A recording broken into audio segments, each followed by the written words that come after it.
കടൽ തന്നത് കടലെടുക്കുന്ന പ്രതിഭാസം അത് പണ്ട് തൊട്ടേ ഉള്ളതാണ്. മുസിറി സ്പോട്ട് നമ്മളെല്ലാവരും കേട്ടിട്ടുണ്ട്. 13-ാം നൂറ്റാണ്ട് വരെ തലയുയർത്തിയിരുന്ന ഒരു മെഗാ പോർട്ട് തന്നെയായിരുന്നു മുസിറി സ്പോട്ട്. അറബികളും ചൈനക്കാരും ഫിനീഷ്യൻസും എല്ലാം സ്പൈസിന് വേണ്ടിയിട്ട് ഇങ്ങോട്ട് വന്നിരുന്നത് മുസിറി സ്പോട്ടിലേക്കായിരുന്നു.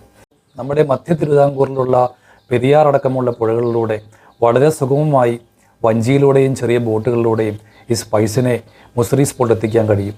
അവിടെ നിന്ന് നമ്മുടെ ഇവിടെ വന്നിരിക്കുന്ന വലിയ പായ്ക്കപ്പലിലോട്ട് ഇത് മാറ്റാം. അങ്ങനെ മുസിറി 14-ാം നൂറ്റാണ്ടിൻ്റെ അല്ലെങ്കിൽ 14-ാം നൂറ്റാണ്ടിൻ്റെ ആരംഭം വരെ ഒരു വലിയ പോർട്ട് തന്നെയായിരുന്നു. എന്നാൽ 13-ാം നൂറ്റാണ്ടിൻ്റെ അവസാനമുണ്ടായി എന്ന് പറയപ്പെടുന്ന ആ വലിയ പ്രളയത്തിൽ പെരിയാർ കരകവിഞ്ഞൊഴുകുകയും കൊടുങ്ങല്ലൂർ, പറവൂർ ആ ഭാഗത്തേക്കുള്ള ആ മുസിറീസിൻ്റെ ഭാഗത്തോട്ട് അതിശക്തമായിട്ട് വെള്ളം ഒഴുകുകയും മണ്ണും എക്കലും ചെളിയും എല്ലാം വന്നടിഞ്ഞ് മുസിറി സ്പോട്ട് പ്രവർത്തനക്ഷമമല്ലാത്ത രീതിയിലോട്ട് പോവുകയാണ് ചെയ്തത്. അങ്ങനെ മുസിറി സ്പോട്ടിൻ്റെ ഖ്യാതി എന്നേക്കുമായിട്ട് അവസാനിച്ചു. എന്നാൽ ഇത് തൊട്ടപ്പുറേ കൊച്ചിൻ പോർട്ടിന് അനുകൂലമായിട്ടുള്ള സാഹചര്യങ്ങൾ ഒരുക്കുകയായിരുന്നു. പെരിയാറിൻ്റെ മറ്റേ കൈവഴി അതിശക്തമായിട്ട് കടലിലേക്ക് ഒഴുകുകയും ആ ഭാഗത്ത് കൃത്യമായിട്ട് കൊച്ചിൻ പോർട്ട് ഉണ്ടാവാനുള്ള ഒരു എക്കോസിസ്റ്റം വളർന്നു വരികയാണ് ചെയ്തത്. ചെറിയ ചെറിയ തുരുത്തുകളും വൈപ്പിനടക്കമുള്ള ഐലൻഡ്സുകളും അവിടെ രൂപപ്പെടുകയാണ് ചെയ്തത്. എന്നാൽ വലിയ സ്റ്റീം എൻജിൻ ഷിപ്പുകൾക്ക് ബർത്ത് ചെയ്യാൻ അപ്പോൾ ബുദ്ധിമുട്ടായിരുന്നു. എന്നാൽ ബ്രിട്ടീഷുകാരുടെ കാലത്ത് 1921 ബ്രിസ്റ്റോ എന്ന് പറയുന്ന പ്രഗത്ഭനായിട്ടുള്ള എഞ്ചിനീയർ അവിടെ വരികയും അദ്ദേഹം അവിടെ ഉണ്ടായിരുന്ന ചെറിയ ചെറിയ മണൽ തിട്ടകളെയും ചെറിയ തുരുത്തുകളെയെല്ലാം ഇടിച്ച് ഡ്രഡ്ജ് ചെയ്തെടുത്ത് വില്ലിംഗ്ടൺ ഐലൻഡ് എന്ന് പറയുന്ന ഒരു ആർട്ടിഫിഷ്യൽ ദ്വീപ് ഉണ്ടാക്കിയെടുക്കുകയാണ് ചെയ്തത്.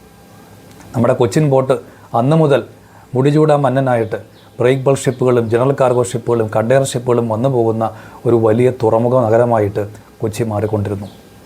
എന്നാൽ കാലഘട്ടം പിന്നെയും മാറിക്കൊണ്ടിരുന്നു. നമ്മുടെ വിഴിഞ്ഞം പോർട്ടിനെ പറ്റിയാണ് ഇപ്പോൾ നമ്മളെല്ലാം ചർച്ച ചെയ്യുന്നത്.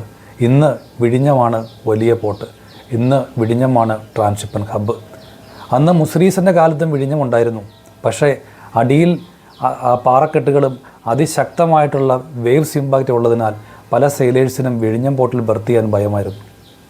എന്നാൽ അദാനി കമ്പനി വരികയും അവിടെ കൃത്യമായിട്ടുള്ള പുലിമുട്ടുകൾ സ്ഥാപിക്കുകയും ചെയ്തതോടുകൂടി ഇവിടെ കപ്പലുകൾക്ക് വളരെ സേഫായിട്ട് ബർത്ത് ചെയ്യാനുള്ള ഒരവസ്ഥ വന്നു. അങ്ങനെ നല്ല ആഴമുള്ള അടിയിൽ പാറക്കെട്ടെന്ന് പറയുന്നത് അന്നൊരു പേടി സ്വപ്നമാണെങ്കിൽ ഇന്ന് അതൊരു ബ്ലെസ്സിങ് ആയിട്ട് മാറുകയാണ് ചെയ്തത്. അങ്ങനെ വിഴിഞ്ഞം ഒരു വലിയ ട്രാൻസ്ഷിപ്മെൻറ്റ് ഹബ്ബായിട്ട് വളർന്നു വരുവാണ്. അപ്പോൾ നമ്മുടെ കൊച്ചിയുടെ അവസ്ഥ ഇനി എന്താവും? കടൽ തന്നത് കടൽ എടുക്കുന്നു എന്നാണല്ലോ പ്രതിഭാസം. നമ്മുടെ മുല്ലപ്പെരിയാർ ഡാം ഇപ്പോഴും വളരെ വർഷങ്ങളായിട്ട് അവിടെ അതിദുർബലനായിട്ട് തുടരുന്നുണ്ട്. അതൊന്ന് വിചാരിച്ചു കഴിഞ്ഞാൽ കടൽ തന്നത് കടലെടുക്കുക തന്നെ ചെയ്യും.